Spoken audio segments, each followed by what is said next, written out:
বন্ধুরা, আমার ভিডিওর শুরুতে আজকে আমি নতমস্তকে আমার এই সমস্ত ভিউয়ার্সদের কাছে আমার আন্তরিক ভালোবাসা এবং শ্রদ্ধা জানাতে চাই।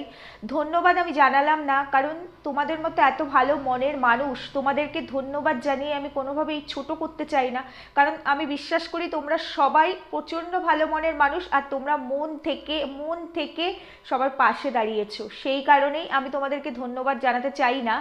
এবার আমার আজকে টাইটেল থাম্বনেল তো তোমরা দেখে বুঝতেই পেরে গেছো, আজকে কথা বলবো কৃতিকা হাউসের পূজাকে নিয়ে। হ্যাঁ, ওকে নিয়েই কথা বলবো। এর আগেও আমি একটা ভিডিও করেছি ওকে নিয়ে, তো আজকে ওকে নিয়েই কথা বলতে এসেছি। কিন্তু তার আগে আমি একটু আমার সেই সমস্ত ভালোবাসার মানুষদেরকে একটু বলতে চাই অনেক অনেক অনেক অনেক ভালোবাসা, অনেক আন্তরিক শুভেচ্ছা আমার একদম অন্তরের অন্তঃস্থল থেকে বলছি।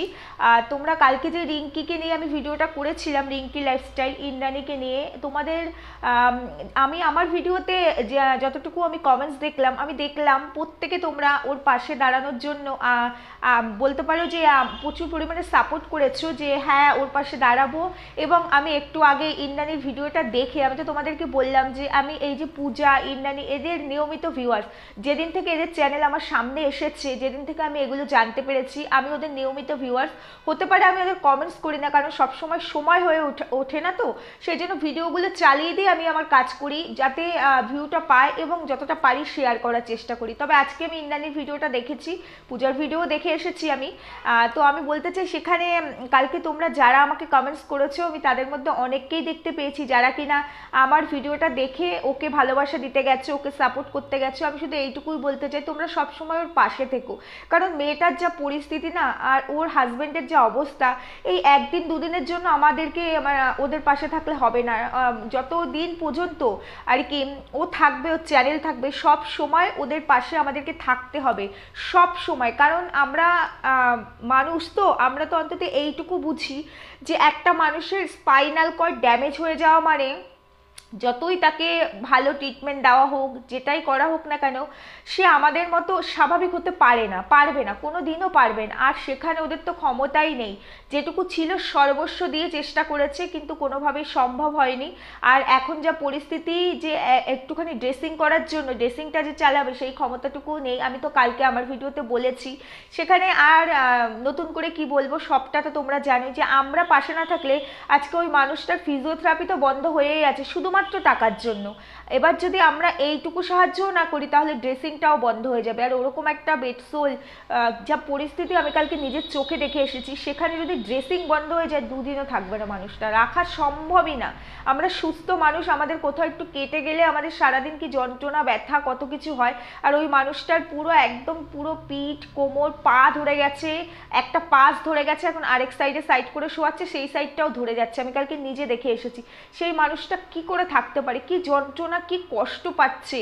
এখন পুরো সাদা হয়ে গেছে, মানে ভেতরে যে ব্লাড নেই, হিমোগ্লোবিন যে কমে গেছে সেটা দেখে বোঝা যায়, ঠোঁটগুলো পুরো সাদা হয়ে গেছে। সেই জন্য একদিন দুদিনের জন্য নয়, সব সময় ওর পাশে থাকতে হবে আমাদেরকে, কারণ এই লড়াইটা ওর দু একদিনের, দু এক বছরের বা 5-7 বছরের নয়, এই লড়াইটা ওর সারা জীবনের। এই লড়াইটা ওকে ততদিন পর্যন্ত লড়তে হবে যতদিন পর্যন্ত ও বেঁচে থাকবে। ওর মেয়েকে দাঁড় করাতে হবে। দাদাভাইয়ের কথা আর কি বলবো, দাদাভাইকে এইভাবেই রাখতে হবে, তাকে ট্রিটমেন্ট করাতে হবে। যদি আমরা সবাই মিলে চেষ্টা করি ওর পাশে অনেকটা বেশি করে থাকার, অনেক বেশি সাপোর্ট দেওয়ার, তাহলে হয়তো একটু বেটার কোনো ট্রিটমেন্ট দেওয়া গেলে, জানি না আমি যে আরেকটু সুস্থ হতে পারবে কিনা, হয়তো বা পারবে, কারণ মেডিকেল সায়েন্স এখন আমি সবসময় বলি অনেক বেশি অ্যাডভান্স, তো সেখানে হয়তো আরেকটু সুস্থ হতে পারবে। নিজের পায়ে হাঁটাচলা হয়তো করতে পারবে না, কিন্তু উঠে বসতে পারলেও, মুভমেন্ট করতে পারলেও বডি পার্টসগুলোতে, তাহলে তো আর এই বেড সোলটাও হবে না আর এত কষ্টও হবে না। যাই হোক, তোমরা সবাই অনেক সাহায্য করছো, আমি ভীষণ ভীষণ আন্তরিকভাবে ভীষণ খুশি হয়েছি ওর পাশে থাকার জন্য। এই ধরনের ভিডিওগুলো আমি কখনোই আমার নিজের স্বার্থের জন্য করি না যে আমার পাশে থাকো, আমাকে সাপোর্ট করো, কোনোদিনও নয়। আমি সবসময় তোমাদেরকে মেসেজ দিই যে ওদের পাশে থাকো। এই যে আজকে যে ভিডিওটা করব আমি পূজাকে নিয়ে, সেখানেও আমি সেম কথাই বলবো যে ওর পাশে থাকো, আমার পাশে থাকতে হবে না। আমার ভিডিওটা দেখে তোমরা ওর চ্যানেলে ঢোকো, ওদেরকে সাপোর্ট করো, ওদের পাশে থাকো, আমার পাশে থাকার দরকার নেই। কারণ দেখো আমি তো যা বলার কালকে বলেই দিয়েছি, একই কথা বারবার নতুন করে কি বলবো। আর হ্যাঁ, হতে পারে আমি কন্ট্রোভার্সি করি, হতে পারে কন্ট্রোভার্সি করি, এটা আমি নিজেকে জড়িয়ে ফেলেছি বলতে পারো যে এই কন্ট্রোভার্সিতে। কিন্তু তাই বলে এই নয় যে মানুষ হিসাবে আমি শুধু এখানে স্বার্থের জন্য এসেছি, একদমই নয়। কন্ট্রোভার্সি আমি ঠিক ততটুকুই করি যেখানে আমি দেখি নোংরামি আছে, যেখানে আমি দেখি মিথ্যে আছে। এর বাইরে কিন্তু কোনো ভালো জিনিস নিয়ে আমি কন্ট্রোভার্সি করি না। আমার চ্যানেলটা ঘুরে দেখতে পারো যে কজনকে নিয়ে কটা কন্ট্রোভার্সি আমি করেছি, সেটুকুই বলার ছিল। আর কন্ট্রোভার্সি নিয়ে এখানে আর কিছু বলতে চাই না, সেগুলো কন্ট্রোভার্সি ভিডিও যখন আসবে তখন নিশ্চয়ই দেখবে। তো চলো, ইন্দ্রাণীকে আমার তরফ থেকে অনেক ভালোবাসা, অনেক ছোট, অবশ্যই ওর মনের জোর অনেক বেশি, ও পারবে, আমরা আছি, সব সময় আছি। এবার আমি বলতে চাইছি কৃতিকা হাউসের পূজাকে নিয়ে। বোন, নিশ্চয়ই তুমি আমার ভিডিওটা দেখবে, এর আগের দিনের ভিডিওটাও দেখেছো, তুমি কমেন্টসও করেছো, পিঙ্ক পোস্টও করে রেখেছি আমি কমেন্টসটা। আশা করবো তুমি আজকে আমার এই ভিডিওটাও দেখবে। এখানে আমার তোমাকে মেসেজ দেওয়ার মতো কয়েকটা কথা থাকবে, তাই জন্য আমি চাইবো তুমি আমার এই ভিডিওটার সাথে থাকো, অন্তত এই ভিডিওটা দেখো, বাকি ভিডিও দেখো বা না দেখো। এবার আমি তোমাদেরকে বলতে চাই, এই যে তোমরা যারা বলো না বৃষ্টি প্রীতমকে নিয়ে যে ভিডিও করছিলাম কন্ট্রোভার্সি, সেখানে প্রমাণ দাও, প্রমাণ দাও, কেন বিশ্বাস করবো, কি তুমি ধান্দাবাজ, তুমি এখানে ব্যবসা করতেছো, আরো এক্সেট্রা এক্সেট্রা অনেক কিছুই বলো, ঠিক আছে বলো, তাতে কোনো ব্যাপার না। আমাকে বলছো, সত্যিই তো আমি এখান থেকে একটা আর্নিং পাচ্ছি, সত্যিই তো আমি পাচ্ছি, 2 টাকা হোক আর 5 টাকা হোক, পাচ্ছি তো। তো সেটা নিয়ে আমি কোনো কথা বলতে চাই না, কিন্তু এই যে মিথ্যে বলছি, ওদেরকে নিয়ে মিথ্যে বলছি। আচ্ছা তোমরা একটা কথা বলো তো, এই যে পূজার ভিডিও নিশ্চয়ই কালকে দেখেছো, পূজা একজন ক্যান্সার পেশেন্ট, ওর প্রথমে লিম্ফোমা হয়েছে, আমি এর আগে আমার ভিডিওতে বলেছি, তারপরে লিউকোমিয়া, এখন ওর ব্লাড ক্যান্সার ধরা পড়েছে। পরিস্থিতি দেখতে পাচ্ছ তো, পরিস্থিতিটা তোমরা দেখতে পাচ্ছ তো, যে এখন ওর যেহেতু ও একটা ক্যান্সার থেকে এই 70%-এর মতো সার্ভাইভ করে এসেছে, 8টা কেমো চলেছে, 8টা কেমো চলার পর ওর মাথার চুলগুলো পড়ে গেছে, তারপরে ওকে সামনের দিক থেকে চুল পড়া শুরু হয়েছিল, তারপরে ওকে পুরো চুলটা ফেলে দিতে হয়েছে, তোমরা তো ওর ভিডিওতে শুনেই এসেছো। এবং যখন ও চুল ফেলে তখন ও বললো, প্রথমবার আমার মাও কিন্তু আমার সাথে ন্যাড়া হয়ে যায়, এবং তারপরে ওর হাজব্যান্ড সূর্য নিজের চুল ফেলে দেয়। এটাই হচ্ছে ঘটনা, এটা হচ্ছে ভালোবাসা। 8টা কেমোর পর তার মাথায় র্যাশ ওঠা শুরু হয়েছে, ফুসকুড়ি উঠেছে, তারপরে তার চুল পড়াগুলো শুরু হয়েছে। আমার এই ভিডিওটা বৃষ্টি প্রীতমকে নিয়ে নয়, আমার এই ভিডিওটা পূজাকে নিয়েই, পুরোটাই পূজাকে নিয়ে, ইন্দ্রাণীকে নিয়েও নয়। তারপরেও আমি কিছু কিছু কথা না বলে পারছি না। এই যে বৃষ্টির চুল পড়ে গেছে কারণ ওর মাথায় ইনফেকশন হয়েছে, আমি বারবার তোমাদের বলেছি ইনফেকশনটা কোথায়, পুরো চুলটা পুরো ফেলে দেওয়ার পর কোথাও ইনফেকশন বা কোথাও ফুসকুড়ি দেখতে পেয়েছো?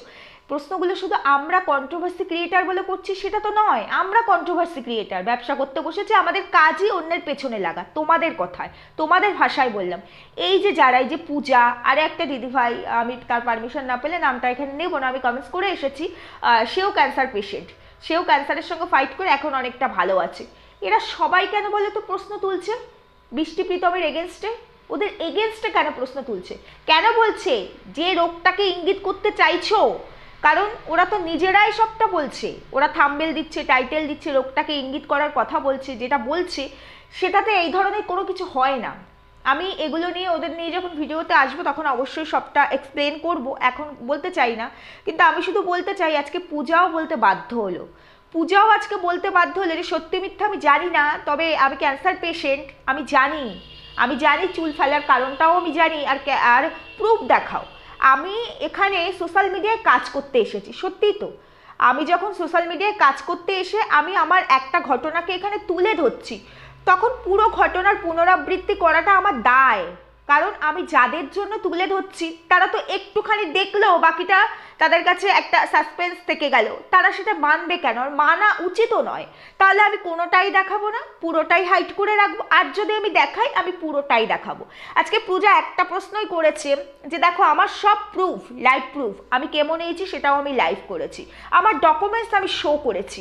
তাহলে আজকে দেখে না ওদেরকে এত বলা হচ্ছে ওরা অসুস্থ, আমি খারাপ, আমি মিথ্যেবাদী, তোমাদের ভাষাতেই বললাম, তোমাদের কথাই মেনে নিয়ে বললাম, মেনেই নিলাম, একটা প্রুফ কেন দেখাচ্ছে না? আমরা তো এখানে স্পষ্ট বুঝতে পারছি যে ওরা মিথ্যা কথা বলছে এই অসুখটা নিয়ে, এই অসুখটা নিয়ে ওরা মিথ্যা কথা বলছে, ড্রামাটিক পুরোটা।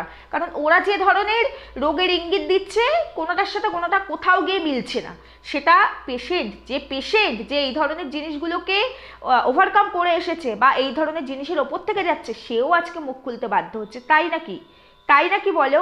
এটা কি শুধু আমরা বলছি? শুধু আমরা বলছি?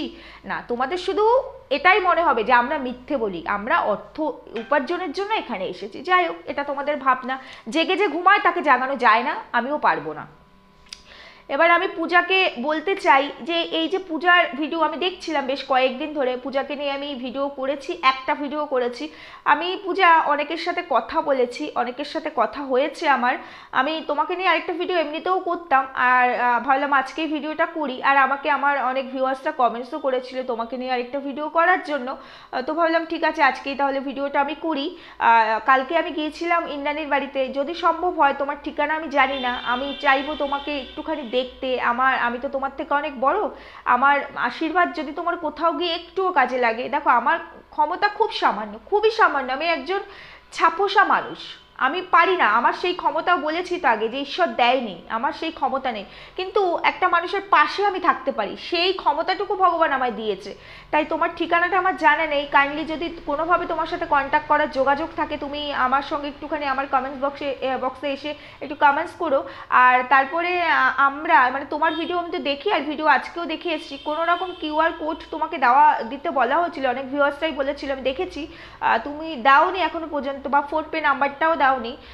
আমি তোমাকে রিকোয়েস্ট করবো, হয় একটা কিউআর কোড দাও, আর না হলে ফোনপে নাম্বারটা দাও। কোথাও গিয়ে আমাদেরও একটু সমস্যা হচ্ছে, তোমার সঙ্গে যোগাযোগ করতেও সমস্যা হচ্ছে।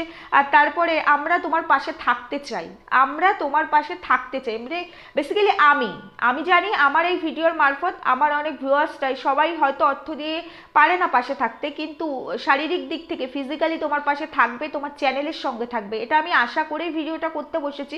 আর আমি পার্সোনালি তোমার পাশে থাকতে চাই যতটুকু আমার ক্ষমতা। আমি অনেকের সাথে কথা হচ্ছে, তুমি চিনবে, এখন তার চ্যানেলটার নাম হচ্ছে সোমা ওয়ার্ল্ড, আমার চ্যানেলে ট্যাগও থাকে, আর তুমি নিজেও দেখতে পারো সোমা ওয়ার্ল্ড। দিদিভাইয়ের সঙ্গে তুমি পূর্ব পরিচিত অনেকদিন ধরে, দিদিভাইয়ের সাথে আজকেই আমি তোমাকে নিয়ে কথা বলেছি, আজকেই তো তোমার এই ঘটনাটা দিদিভাইকে ভালো করে আমি জানালাম। দিদিভাই তোমার নিয়মিত ভিউয়ার্স ছিল, তোমাকে দেখতো, দিদিভাই বলে 3 মাস হয়ে গেছে আমার সঙ্গে পূজার কোনো কানেকশন নেই, কি একটা চ্যানেল বলে আমি ভুলে গেলাম গো নামটা, JSM না JMS এরমই একটা ছিল দিদিভাইয়ের আগের চ্যানেল, যেটা কিনা উড়ে গেছে।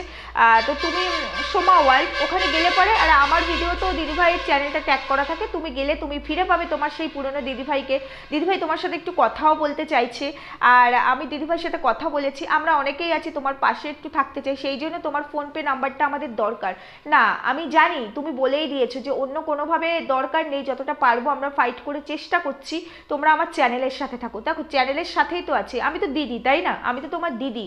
আজকে তোমার জায়গায় যদি আমার পরিচিত কেউ হতো, আমার নিজের কেউ হতো, আমি কি পারতাম তাকে ফেলে রাখতে? হয়তো আমার ক্ষমতা নেই, কিন্তু যতটুকু পারতাম ততটুকু দিয়ে তো চেষ্টা করতাম। তোমার এই জায়গাটা, মানে এই যে একটা কথা ভিডিও দিয়েছিলে, আর তোমার কালকের ভিডিও দেখলাম যে বাড়িটা আমাকে বিক্রি করতে হবে আমার ট্রিটমেন্টের জন্য, খুব খারাপ লাগলো। সেখানে যদি দেখি না, আমরা চেষ্টা করে আমরা সবাই মিলে যদি কিছু করতে পারি, কারণ দেখো আমরা সবাই জানি, এইটুকু আমরা বুঝি যে আমাদের একটা শেষ সম্বল হচ্ছে আমাদের বাড়ি, এটা হচ্ছে আমাদের আশ্রয়। আজকে এইটুকু যদি তুমি হারিয়ে ফেলো, তাহলে কোথায় যাবে? আর কি তোমার পক্ষে সম্ভব নতুন করে করা? কারণ যে ভাঙা গড়া দিয়ে তুমি যাচ্ছ, তুমি একটা ক্যান্সারকে মানে ফাইট করে তুমি উঠে সুস্থ হতে পারিনি, আবার আরেকটার মধ্যে তুমি পড়েছো। তাহলে সেখানে গিয়ে আজকে তোমার যতটুকু যেখানে যা ছিল সব শেষ, উপরন্তু তোমাকে অনেকটা বেশি বোধহয় আমার মনে হয় ধার দেনাও করতে হবে, কারণ এই ধরনের রোগ আমরা জানি সব শেষ করে দেয় এই ধরনের রোগ। তো সেখানে যদি তুমি বাড়িটাও শেষ করে ফেলে, তোমার একটা ছোট্ট বাচ্চা আছে, তোমার ফ্যামিলি আছে। সূর্য খুব সাপোর্টিভ, আমি সবসময় বলে এসেছি আমার ভিডিওতে, এবং আমি দেখেও এসেছি ভীষণ সাপোর্টিভ। তারপরেও বলবো ওইটুকুই তো আশ্রয়, বলো তুমি তো অসুস্থ, তোমাকে নিয়ে কোথায় যাবে, কোথায় থাকবে, কিভাবে থাকবে, ওইটুকু চেষ্টা করছি আমরা, যদি কোনোভাবে পারি বাড়িটা তোমার না হারিয়ে, যদি যতটুকু আমাদের সামর্থ্য। দেখো, একটা বাড়ির যা মূল্য, সেই মূল্য আমাদের পক্ষে তো সম্ভব নয়, সেটা একটা হিউজ অ্যামাউন্ট, তবুও চেষ্টা করছি, এবং ভিডিওর মারফত আমি সবাইকে জানানোর চেষ্টা করছি, যাতে ওর সব তো গেছেই, সর্বহারা হয়ে গেছে, এবার ওর শেষ আশ্রয়টুকু যাতে চলে না যায়। ওর একটা বাচ্চা আছে, কোথায় থাকবে, কোথায় যাবে, কি তার এমনিই তার কি ভবিষ্যৎ? তার মা এতটা অসুস্থ আজকে এতগুলো দিন ধরে, আজকে ওদের অনেকগুলো EMIও চলে, তোমরা তো শুনলেই, সংসার খরচ আছে, আছে, বাচ্চার পেছনে খরচ আছে, তারপরে এই ধরনের একটা রোগ, এই রকম একটা রোগ। আর আজকে নতুন নয়, সেই রোগটা ওকে দীর্ঘদিন ধরে, আজকে প্রায় 1.5-2 বছর ধরে এই রোগটার সঙ্গে লড়াই করছে। সেখান থেকে ও একটাকে হারিয়ে আস্তে না আস্তে আরেকটা তার থেকেও খারাপ ডেঞ্জারাস ক্যান্সারের মধ্যেও পড়ে গেছে। আর কোনোটা তো মিথ্যে নয়, কোনোটাই তো মিথ্যে নয়। তো নিজেও বললে, আমিও বলছি, আমি পূজাকে অনেকদিন ধরে চিনি, মিথ্যে হবে কেন? আমি ইউটিউবে হয়তো রিসেন্ট চিনি, আমি তোমাদের প্রথম ভিডিওতেই বলেছি, ফেসবুক তখন আমার চ্যানেলও ছিল না, আমি পূজাকে চিনি, আমি পূজাকে চিনি ফেসবুক থেকে, আমি পূজাকে চিনি যে পূজা ক্যান্সারের সঙ্গে ফাইট করছে। কিন্তু ওর কী ধরনের ক্যান্সার আমি ওর নিয়মিত ভিউয়ার্স ছিলাম না, মাঝে মানে আমার সামনে যেটা আসতো আমি দেখতাম, তখন আমি দেখেছি ওর চুল পড়ে গেছে, ওর কেমো চলছে, আমি জানি, আমি নিজে জানি, আমি দেখেছি, কোনোটাই ফেক না। দেখো, ফেকটাকে সবাই আমরা কেন বলো তো রিয়েল মনে করি, আর রিয়েলটাকে ফেক মনে করি? যারা কোনো প্রুফ দিচ্ছে না, যারা একটা প্রেসক্রিপশন দিতে পারছে না, যাদের কাছে প্রমাণ চাইছে বলে শুধুমাত্র একটা করে ফাইল দেখিয়ে যাচ্ছে। সেটা তো আমার একটা জ্বর হলেও আমি যদি কোনো নার্সিংহোমে যাই, সেখানেও আমাকে একটা ফাইল দেবে কি না বলো? তার সাথে আমি একটা ডেঞ্জারাস রোগের সঙ্গে ফাইট করছি, যেখান থেকে আমি সার্ভাইভ নাও করতে পারি। এর কি কোনো কানেকশন আছে? অথচ সেই ফেকটাকে আমরা ভালোবাসি, ফেকটাকে আমরা এত এত দিতে চাই। যে রিয়েল, যে বাঁচতে চাইছে, আমরা সাহায্য না করলে যে বাঁচতে পারবে না, তার সংসার ভেসে যাবে। সব থেকে বড় কথা, ওই 2-2.5 বছরের বাচ্চাটার কথা ভেবেছো? ওই বাচ্চাটার কি হবে? বাচ্চাটা কিভাবে বাঁচবে? কি নিয়ে বাঁচবে? তাহলে সেখানে আমাদের অনেক কিছু দরকার নেই, অনেকটা সাপোর্টের দরকার নেই। আমরা আমাদের ক্ষমতার মধ্যে যেটুকু আছে, অন্তত চ্যানেলটার পাশে থেকে ওর ভিউজ দেখতেই তো পাচ্ছ, ওর সাবস্ক্রাইবার দেখতেই তো পাচ্ছ। ফেকদের সাবস্ক্রাইবার যদি ওখানে উঠতে পারে, তাহলে যে রিয়েল, তাকে কি আমরা এইটুকু সাহায্য করতে পারি না? না, পারি না। কেন পারবো না বলে তো? ও তো পরকীয়া করতে পারবে না। কেন পারবো না বলে তো? ও তো নাটক করতে পারবে না। পারবে না পূজা নাটক করতে, পারবে না পূজা পরকীয়া করতে, মরে যাবে তাও এগুলো করতে পারবে না। পারবে না ড্রামা করতে, না খেয়ে থাকলেও বলতে পারবে না আজকে আমার পেটে ভাত নেই, কারণ আমার পয়সা নেই। পারবে না, তাই ওকে আমরা সাহায্য করব না। যারা এগুলো পারবে, আমরা তাদের পাশে থাকবো। এই কথাটাই আমি আমার ভিডিওতে বারবার বলতে চাই। অথচ তোমরা ভাবো আমরা ফেক, আমরা অন্যের পেছনে কাঠি করি, অন্যের হাড়ির খবর নেই, নিজস্ব কোনো কন্টেন্ট নেই। তোমাদেরকে বোঝাতেই পারি না যে কন্ট্রোভার্সি করি আমরা। আমাদের কন্টেন্টে অন্যের ঠিক ভুলটা দেখিয়ে দেওয়া, এই কাজটা করতে ইউটিউব আমাদেরকে এই জায়গাটা দিয়েছে। ধন্যবাদ জানানো উচিত ইউটিউবকে। সত্যি এমন এমন ক্যাটাগরি সিলেক্ট করে রেখেছে না, কন্ট্রোভার্সি, রোস্টিং, মানে এন্টারটেনমেন্টের আর শেষ নেই, তাই না বলো? আর এই এন্টারটেনমেন্টমূলক মানে ক্যাটাগরিগুলো আছে বলেই মনে হয় এই যে যারা এই যে সাদামাটা জীবনযাপন দেখায়, যারা সত্যিটা প্রমাণসহ এখানে তুলে ধরে, এই যে তারা এতটা ফাইট করছে, আজকে এতটা অসহায় তারা, তাদের সব শেষ হয়ে যাচ্ছে একটা রোগের সঙ্গে ফাইট করতে করতে, সেগুলো আমাদের ভালো লাগে না। আমাদের ভালো লাগে বিনোদনমূলক জিনিসগুলো। এটা আমি বারবার বলে আসি, সব সময় বলি, ফাঁদে পা না দিয়ে যেটা আসল, যেটা সত্যি, সেটার পাশে থাকো। হ্যাঁ, আমাদের এই চোখে, খালি চোখে কোনটা ঠিক কোনটা ভুল হয়তো আমরা বুঝতে পারি না, কিন্তু যখন আমাদের সামনে এরকম কোনো সুযোগ আসে যে ঠিক ভুলটা বিচার করার, তখন যদি আমরা ইনলজিক্যাল হয়ে যাই, তখন যদি আমরা মনে করি যে না আমি জেগেই ঘুমাবো, আমি বুঝবো না কোনটা ঠিক কোনটা ভুল, তাহলে সেই দায় আমাদের নিজেদের, অন্যের নয়। সেই দায় আমাদের নিজেদের। প্রত্যেকটা মানুষের বোঝা উচিত যে আজকে ও যে পরিস্থিতি দিয়ে যাচ্ছে, কালকে আমারও হতে পারে বা অন্য কারোরও হতে পারে। আর আমরা তো মানুষ, জীবন তো একটাই, কতটা সময় তো পার করে এসেছি, শুধু তো নিয়েই গেছি, আমার করে গেছি। একটু অন্যের পাশে দাঁড়াই না, তাতে অনেক শান্তি পাওয়া যায়। এত আমার করেও জীবনে আমাদের শান্তি আছে, আমরা কি পেয়েছি সেই শান্তি? পাইনি, একদমই পাইনি। তাই একটু এদের পাশে দাঁড়াই না। একটা মানুষের পাশে দাঁড়িয়ে যদি আরো 5টা মানুষ বাঁচতে পারে, তাহলে আমরা কি করতে পারি না? এই মানুষগুলোকে বাঁচাতে পারি না? আজকে পূজার কিছু হয়ে গেলে ওর মার কি পরিস্থিতি হবে? ওর মার কি পরিস্থিতি হবে বলো? মা তো পূজাকে দেখেই বেঁচে আছে। পূজার কিছু হয়ে গেলে ওর মেয়ের কি পরিস্থিতি হবে? সব থেকে বড় কথা, একটা শৈশব তো শেষই, তার শৈশবের আনন্দ নিতেই পারছে না তার মার অসুস্থতার জন্য। আর তার মায়ের মনে কতটা কষ্ট বলে তো, কতটা কষ্ট যে আজকে আমার জন্য আমার মেয়েটা এত কষ্ট পাচ্ছে, এত স্ট্রাগল করছে, এত সাফার করছে। আমি আমার মেয়েটার সঙ্গে এই শৈশবের দিনগুলো, এই মুহূর্তগুলো উপভোগ করতে পারছি না। আমার এমন রোগ হয়েছে। কি অন্যায় করেছে পূজা? কি অন্যায় করেছে যে আমরা জেনে শুনে বুঝেও ওর পাশে থাকতে পারবো না? থাকবো, থাকবো, প্রতিশ্রুতিবদ্ধ হলাম, আমরা থাকবো ওর পাশে, ওর বাড়িটা বিক্রি করতে হবে না, আমরা আছি, এই কথাটুকু পূজাকে আমরা দিতে পারবো না? এই ভরসাটা পূজাকে আমরা দিতে পারবো না? নিশ্চয়ই পারবো। সেই ক্ষমতাটুকু আমাদের ভগবান দিয়েছে, এইটুকু ক্ষমতা আছে। অর্থ দিয়ে যারা পারবো না তারা ওর চ্যানেলের সঙ্গে থাকবো, ওকে রেভিনিউ দেওয়ার চেষ্টা করব। যাদের ক্ষমতা থাকবে 2-5 টাকা, 10 টাকা, 20 টাকা ওর পাশে সাহায্য করার চেষ্টা করব, যে যেভাবে পারবো।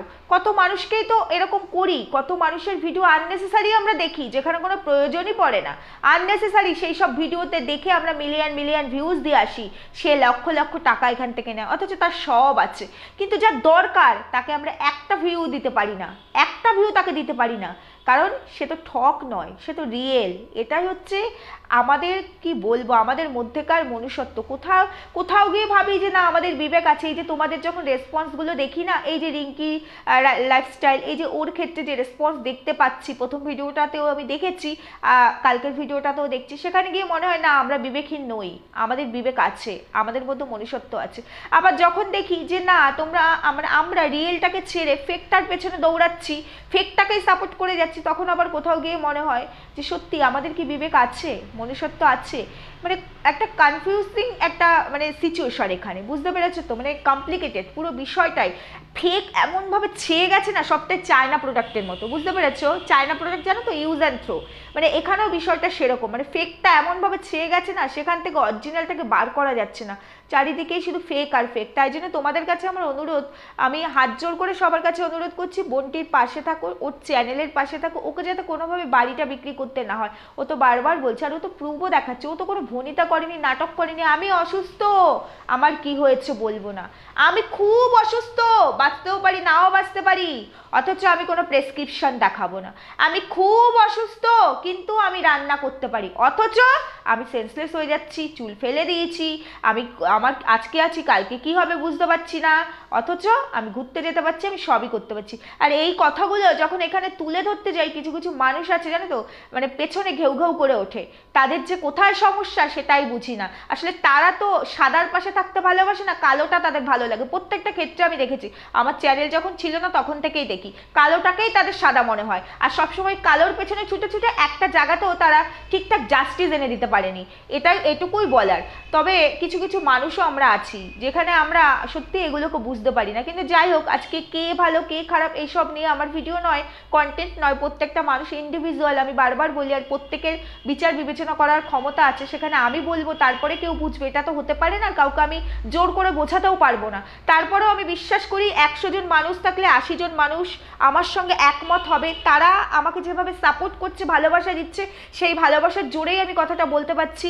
কি আমরা আজ থেকে প্রতিশ্রুতিবদ্ধ হতে পারি তো, যে না পূজা, তোমাকে বাড়ি বিক্রি করতে হবে না, আমরা তোমাকে সেই রেভিনিউ এনে দেবো তোমার চ্যানেলে, আমরা তোমার পাশে আছি। আর পূজাকে বারবার বলছি, বোন তুমি যেভাবে পারো কিউআর কোড দেওয়ার চেষ্টা করো, যদি না হয় ফোনপে নাম্বারটা দাও, যদি তুমি সেটাও দিতে না চাও, যদি তুমি, আমি জানি না চাও কি চাও না, তোমার সাথে তো পার্সোনালি আমার কোনো কন্ট্যাক্ট নেই, আমার কথা হয় না, তো সেখানে দেওয়াটা তোমার উচিত, তোমার দেওয়াটা এখন উচিত। আমরা আছি, সবাই কি খারাপ হয় নাকি? অনেক মানুষ ভালো, ভালোর সংখ্যা এখনো বেশি গো, তাই জন্য খারাপটা এখনো সেভাবে ছেয়ে যেতে পারিনি। আর এই খারাপটাকে তুলে আনার জন্য আমাদের এত চেষ্টা, এই কন্ট্রোভার্সি, এটাই সবাইকে বোঝাতে চাই। সেখানে তুমি ফোনপে নাম্বার দাও, কিউআর কোড যদি দিতে পারে দাও, না দিতে পারলে ফোনপে নাম্বার দাও। আর পার্সোনালি আমি তোমাকে আমার তরফ থেকে, আমি আমার সমাজের সাথে কথা হচ্ছে, অনেকেই আছি, আমরা তোমার পাশে দাঁড়াতে চাই। আমি এটা পার্সোনালি আমার দিক থেকে মেসেজ দিচ্ছি যে আমরা তোমার পাশে দাঁড়াতে চাই। আমি সমাধিকে বলেছি, বলার পর সমাধি বলছে মাম্পি আমি এক্ষুনি পাঠাচ্ছি, কিন্তু আমি বললাম আমার কাছে ফোনপে নাম্বার নেই, সেই জন্য আমি আগে ভিডিও করি, ওকে মেসেজ দিই, ও কি রিপ্লাই দেয় আমি দেখি। শুধু সমাধি একা বা আমি একা এরকম নয়, এরকম আমরা আরও অনেকে আছি, যার যেরকম আর্ন, দেখো সবার তো সমান নয়, অনেকটা তো পারবো না, যতটুকু, কেউ 50, কেউ 100, কেউ 200, কেউ 10 টাকা 20 টাকা, আমাদের যেমন, কিন্তু তোমাকে সুস্থ হতে হবে। এই প্রচেষ্টা শুধু এই কারণেই, তোমাকে সুস্থ হতে হবে, কারণ আমি নিজে একজন মা, আমি সেই মায়ের জায়গা থেকে চাই তোমার সন্তান সারা জীবন তার মায়ের কোলে থাকুক, ভালো থাকুক। আমি দিদি হয়ে চাই তুমি বোন, তুমি সুস্থ হয়ে ফিরে আসো, সুস্থ স্বাভাবিকভাবে আমাদের মতো করে তুমি ভিডিও করো, এবং অবশ্যই তুমি সুস্থ হয়ে যাওয়ার পর তোমার সঙ্গে আমি একসাথে ভিডিও করব, প্রমিস করে গেলাম। আর সুস্থ তুমি হবেই, ভীষণ মনের জোর তোমার, ভীষণ। আর এই মনের জোর আছে বলেই না রোগ বলে তোমাকে ভয় পেয়ে যায়। এরা তোমার ভয় দেখাচ্ছে। ব্লাড ক্যান্সার মানেই তো খারাপ না, খারাপ স্টেজেই আসবে এরকম না। যদিও তুমি বলেছো রিপোর্ট ভালো আসেনি, এই ভালো না আসার মধ্যেও ভালো হবে, কারণ আমাদের প্রচুর আশীর্বাদ তোমার সঙ্গে, প্রচুর ভালোবাসা। তার কি কোনো দাম নেই, মূল্য নেই? আমার এই যে ভিউয়ার্সরা দেখছে, এরা তোমায় খুব ভালোবাসে, এদের ভালোবাসা, এদের আশীর্বাদের দাম নেই? অবশ্যই আছে। দেখি তো কি হয়, কি হয় দেখি। জিততে পারবে না তোমার এই ব্লাড ক্যান্সার, জিতবো কিন্তু আমরাই, সবাই একসঙ্গে আছি। যেভাবে পারো ফোনপে নাম্বারটা দেওয়ার চেষ্টা করো, বা আমার সাথে একটু কন্ট্যাক্ট করার চেষ্টা করো। আমি তোমাকে পার্সোনালি মেসেজ দিলাম, তোমার পাশে থাকতে চাই। যাই হোক বোন, সুস্থ থেকো, ভালো থেকো, সব সময় বলছি ভালো থাকো, অল দ্য বেস্ট। তোমার জন্য অনেক শুভকামনা, এবং তুমি এই লড়াই জিতছো 100-এ 500% গ্যারান্টি দিয়ে বললাম, জিততে তোমাকে হবেই। আর কিছু বলবো না, আজকের ভিডিওতে কোনো ইন্ট্রো দিইনি, প্রয়োজনও নেই। সবাই কৃতিকা হাউসের পূজার পাশে থেকো। টাটা।